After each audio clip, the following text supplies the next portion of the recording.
Dear students, in the last class we have seen the energy band diagram of heterojunctions and double heterojunctions. So what is heterojunction?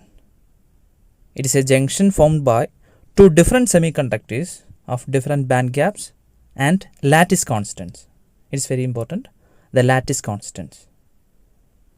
Generally, a different semiconductor material having different band gaps, they are deposited over the substrate, existing substrate. We commonly use the epitaxy process to deposit such layers, such thin layers. Okay. So the deposited layer is called epitaxial layer.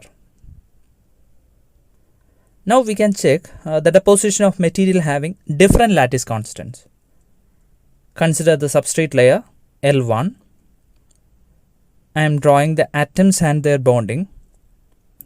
Here I am going to deposit another layer, that is L2, which is having different band gap and different lattice constant. Here in L2 it is a different material and have different lattice constant. Here the atoms are placed much wider than atoms in L1. So when you join, the bonding will happen. Here this atom, it will make a bond with this one, and this atom, it doesn't know whether it form bond with this one or this one. Suppose it is making bond with this one, this atom. So accordingly the complete bonding will happen. So here there are some atoms whose bonding is not complete. Such bonds are called dangling bonds. So the electrons in these dangling bonds, it will have different energy level than the electrons in other atoms. So it is not a desired condition, especially when you make optoelectronic devices. So in order to avoid these defects at the junction, both the layers should be lattice matched. So the heterojunctions formed by two different semiconductors with same lattice constants, it is called lattice matched heterostructures. Okay. Commercially used lattice matched heterostructure is aluminum gallium arsenide junction. Aluminum X, gallium 1 - X, arsenic. So here the X fraction of gallium, it is replaced with aluminum. So by adjusting the fraction of aluminum, we can adjust the band gap of the material. Aluminum gallium arsenide and gallium arsenide, it is lattice matched heterojunction.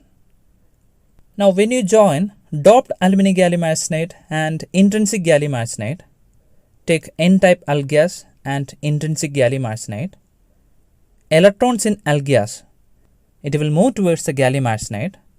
We can say the free electrons are spatially separated from the donor ions, and they are confined in the potential well.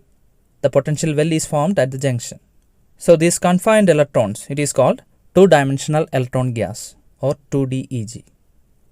Here the triangular potential well, it is created at the junction and towards the gallium arsenide. Since the well is created at gallium arsenide, there will not be any donor ions in the potential well, and there is only free electrons. Thus we can say the scattering due to the dopant ions, it is eliminated or it is avoided, and these confined electrons, it will have very high mobility. So these modulation doped heterojunctions, they are used in MOSFETs. It is a transistor which is built on modulation doping principle. Okay. Next we can study about strained layer heterostructures. We have already seen the lattice matched heterostructures. If the lattice constants are different, there will be some atoms, those do not participate in bonding, and there will be dangling bonds, which are defects.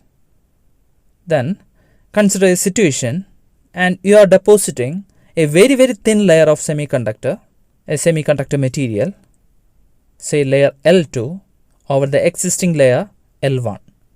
Here I am showing one-dimensional lattice. These are not lattice matched, but if you satisfy certain conditions, you can make a defect-free heterostructure. That means in this case the deposited layer thickness, that is here the thickness of L2, If it is less than the critical parameter, the critical thickness, or it is very small, then when you join these layers, the atoms in this layer, that is L2, it will adjust themselves and reduce their lattice constants. There will be a built-in strain in this direction, there is a compressive strain from the sides, and they will adjust themselves to match with the lattice constant of layer L1. So, if the epitaxial layer thickness is very small and within the range of critical thickness, we can form a defect-free heterostructure from two different semiconductors having different lattice constants. Okay. But if the thickness is large, then there will be defects. There will be incomplete bonds or dangling bonds. Here, due to the built-in strain, the atoms are arranged themselves. That's why such heterojunctions are called strained heterostructures. One example is silicon germanium strained layers. This is the band diagram, and there is discontinuity at the junction delta EC and delta EV, and such heterojunctions are used in high frequency transistors and IR photodetectors. In the next class, we can discuss about multiple quantum wells and also the super lattices. Okay, thank you.